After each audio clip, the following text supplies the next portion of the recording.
नमस्कार, मी ज्ञानदा कदम आपला महाराष्ट्रामध्ये तुम्हा सर्वांचं स्वागत करते। भारत आणि पाकिस्तान या दोन देशातला तणाव सध्या टोकाला पोहोचलेला आहे आणि याच दृष्टिकोनातनं दोनही देशांकडनं युद्धाची तयारी कशी सुरू आहे, एक प्रकारे विधानं कोणकोणती केली जातात आणि सरकारी पातळीवर कशा हालचाली सुरू आहेत, याच बातम्यांनी बुलेटिनची सुरुवात करूया।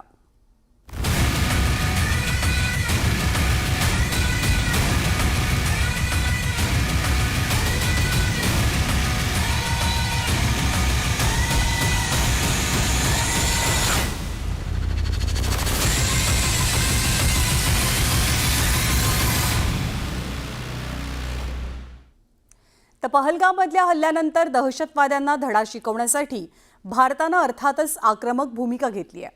भारताच्या याच धोरणांमुळे किंवा भारताच्या पवित्र्यामुळे पाकिस्तानची मात्र भीतीनं गाळण उडालेली आहे।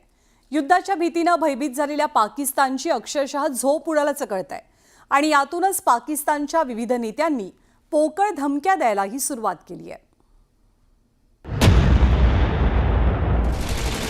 युद्धाच्या भीतीनं पाकिस्तान भयभीत, पाकिस्तानची उडाली झोप, पाकिस्तानी नेत्यांच्या पोकळ धमक्या। पाकिस्तान के पास एटम बॉम्ब है। पहलगाममधल्या दहशतवादी हल्ल्याची गंभीर दखल घेत दहशतवाद्यांना धडा शिकवण्याचा चंग भारतानं बांधलाय।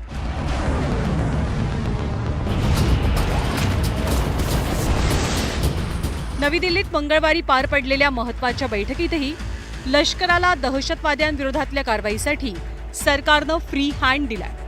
भारतीय सैन्य सुद्धा आपली सज्जता या निमित्तानं दाखवून देण्यासाठी उत्सुक आहे।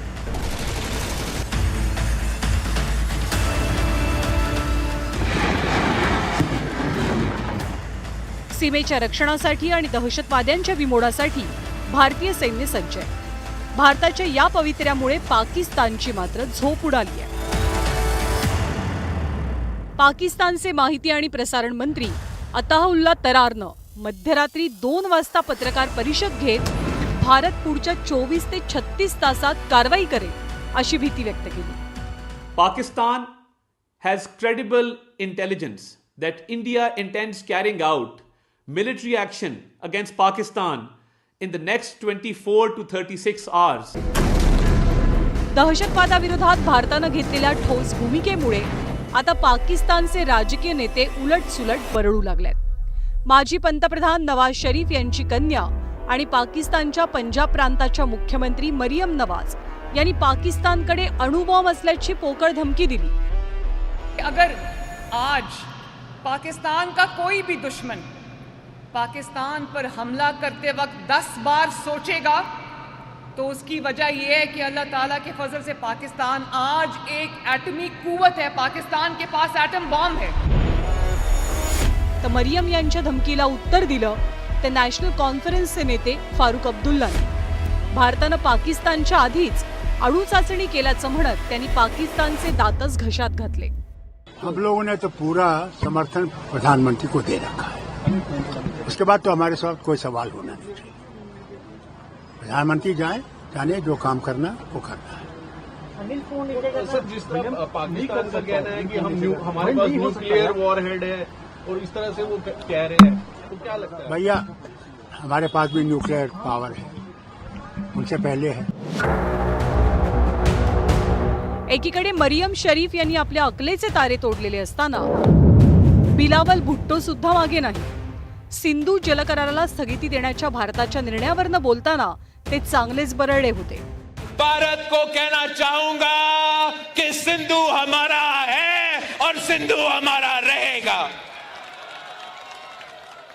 या इस दरिया से हमारा पानी बहेगा या उनका खून बहेगा। केवळ मरियम नवाज आणि बिलावल भुट्टोच नाही तर पाकिस्तानचे इतर राजकीय नेतेही बाष्कळ वक्तव्य करण्यात मागे नाही। पाकिस्तानातील पाकिस्तान पीपल्स पार्टीच्या खासदार पलवशा मोहम्मद जई खान यांनी दरपोक्ती करत भारताला धमकवण्याचा प्रयत्न केलाय कि जब बाबरी मस्जिद की पहली ईंट उसकी बुनियाद में पिंडी से एक आम सिपाही लगाएगा और उसमें पहली अजान पाकिस्तान का सिपह सलार आसिम मुनीर देगा।